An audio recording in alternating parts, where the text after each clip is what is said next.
doing even 2 or 3 days ago. I didn't personally confirm what you're saying in detail, but by this time, I haven't been there in about 24 hours. By this time, I'm sure it's stepped up a lot, as you got done describing, with some sort of blonde chick running, you know, kind of running the overall thing. And but I've been, of course, contacting a lot of area and national media because we have to break the media blackout that isn't so pronounced in Europe, but still persists here largely. So. Well said. Stay right there. I want to get more of your take on what's happening. Again, roving editor of AmericanFreePress.net joining us. Charlie Skelton of the London Guardian. Be sure and tell people all the sub-websites to see all your amazing reportage and photos and also your dark satire on these guys. Tell us about your experiences, both getting in to the command center. You know, you live in Airstrip 1, but you actually entered the command base of Orwellianism. You're now in the former Republic of the United States, now Bankerstan. You're here in the middle of all these defense contractors, the greatest nesting in the world. What have you been experiencing, Charlie Skelton?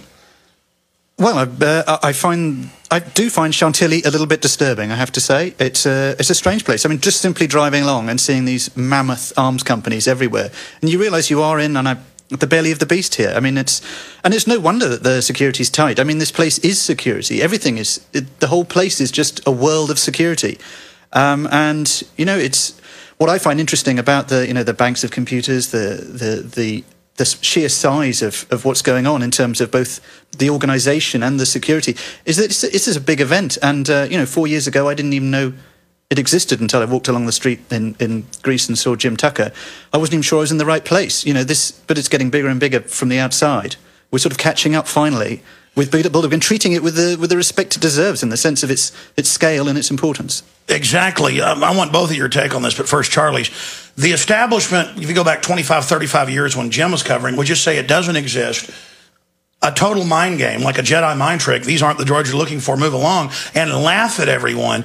But now the system's lost so much credibility because once you discover one part of the shadow state, then you discover, wow, what we thought was the state is just the front. There's this whole thing, and that's why they like to meet here, is it's right in the heart of what Eisenhower warned us of, the military-industrial complex. And it really is upsetting them that now it's not just the puppet presidents and prime ministers that come and go. We're now addressing the real power structure.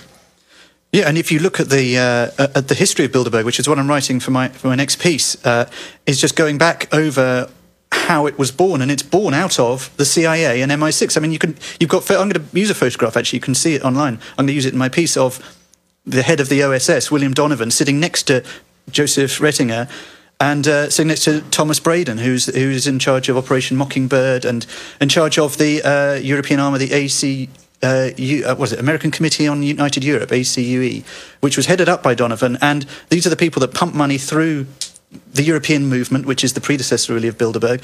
And so this place Bilderberg was spawned by a mixture of American and British intelligence. Yeah, it's come back home. And bankers, yeah.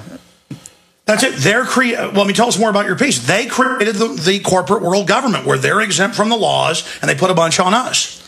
Yeah, and I think that when people who are perhaps less informed talk about Bilderbergers, I just think they're just getting together to try and sort out. They're just trying to sort the world out for us. I mean, in a sense that's true, but not in quite the way that I think people mean that when they say it.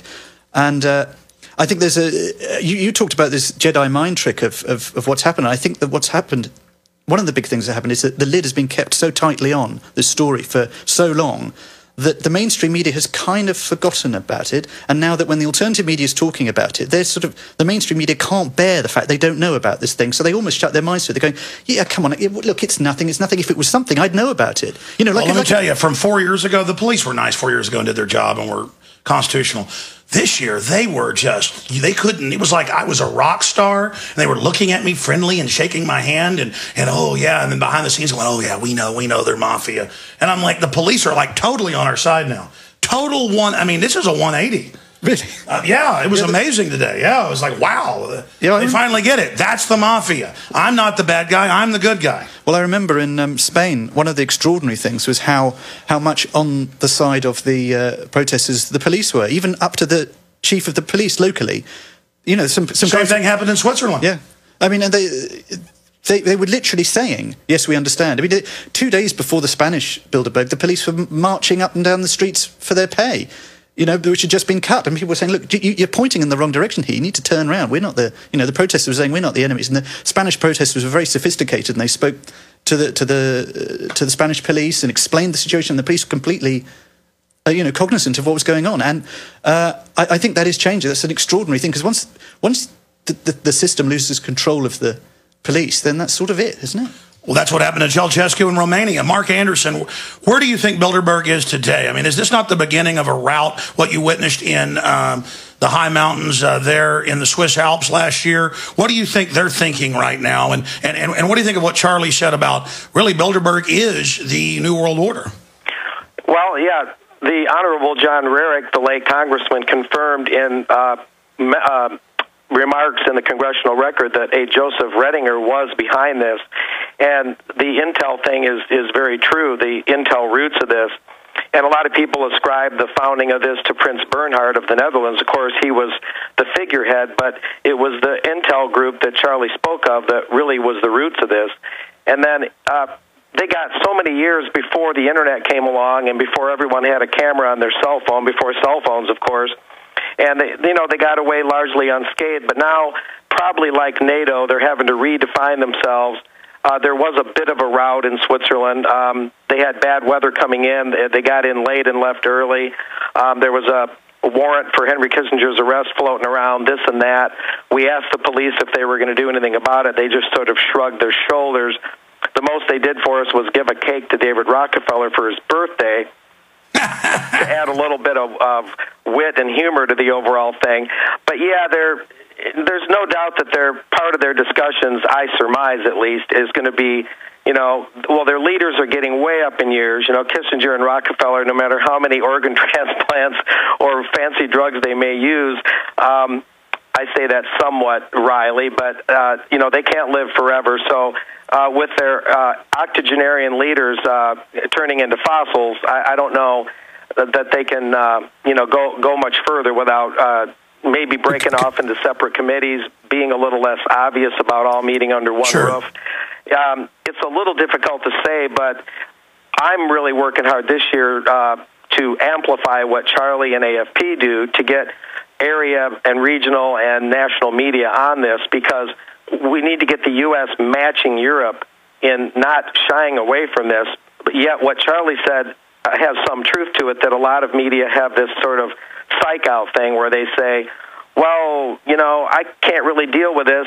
Either my boss won't let me or I should have known about it, but, my plate's Well, they also full. have to admit that we were right all these years, and the word is they don't get promoted if they do report it, but it's even better because it just discredits and shows how controlled they are. But Charlie, you were trying to say something. Go ahead. Oh, well, I was just going to say on the point earlier that, in fact, this year is quite an interesting one because they've got a new chairman. Etienne Davignon is finally gone, and that was some African weapon stuff. He's in a little bit of trouble right now. I'm sure. And the new guy is he's 57 years old. He's a younger guy. He's Henri de Castries, and he's the head of AXA Group, the big AXA Insurance, something like the 9th biggest company in the world by revenue. So he's he is the young guard. And if you look at some of the people coming in, like, I'm going to mispronounce his name, I'm sure, Peter Thiel or Thiel, I don't know. Well, they're bringing in all the Facebook people. Exactly. So the Dragon X News private space group, they're giving our infrastructure to them. So, they are reinventing themselves. Kissinger stepped aside, and we're looking at a new generation this year. And they're not the kind of people to get left behind. Yeah, what do you think of that, Mark Anderson, American Free Press? What do you make of the fact that they are bringing in a new tech guard, the Schmitz of Google, the Apple people creeping around? Looks like the Panopticon NSA, its children that it created are actually now becoming the new Bilderberg. That's probably indicative of the collusion and cooperation among high tech and intel, and how that ties into the overall intelligence community and how that ties into Bilderberg and laws. Congress is trying to pass all these laws with these alphabet soup names that would,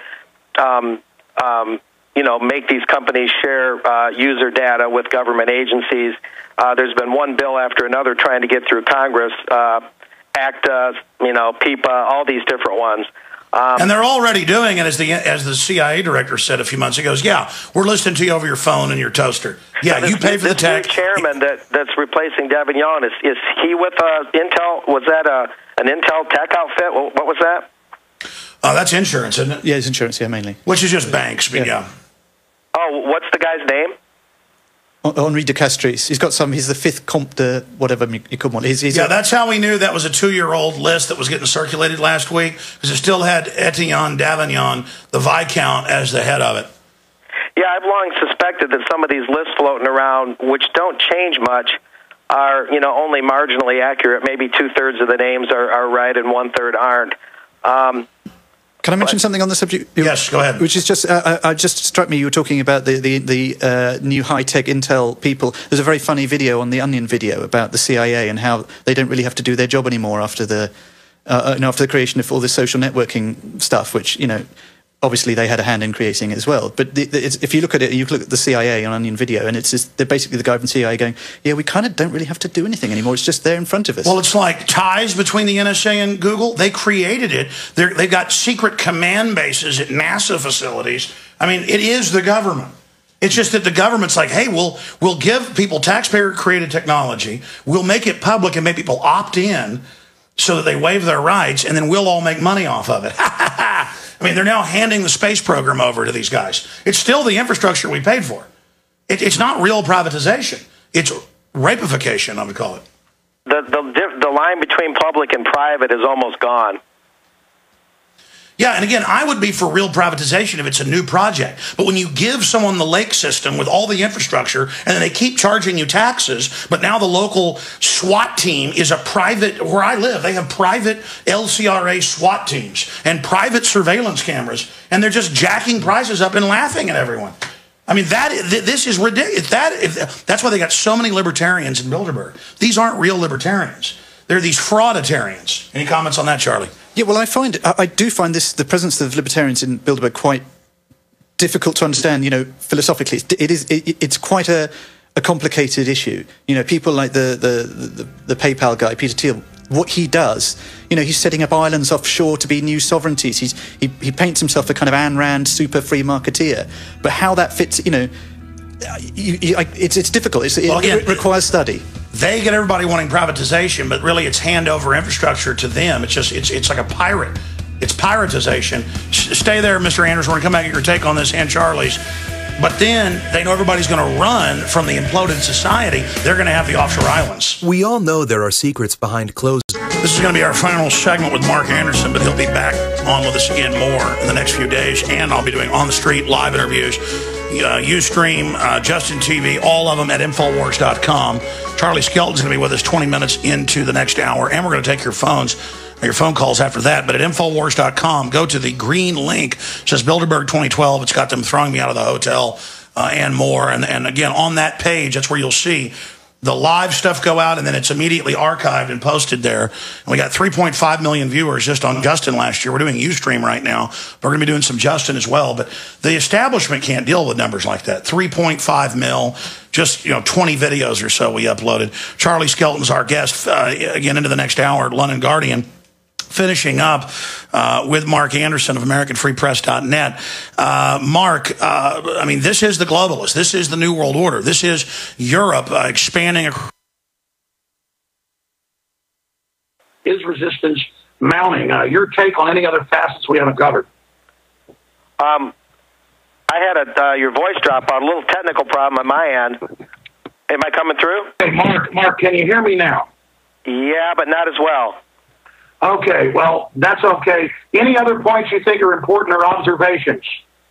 Well, coming out of the NATO summit in Chicago, which I covered, I suspect with NATO people usually here that they'll carry over to continue to look at their lies about Afghanistan, that we're only going to be there till 2014, when we know full well, as I confirmed in February, that we're going to be there at least till 2016. They're going to look at the whole creation, at least parts thereof, of creating a Trans-Pacific Partnership, a huge super NAFTA free trade deal for their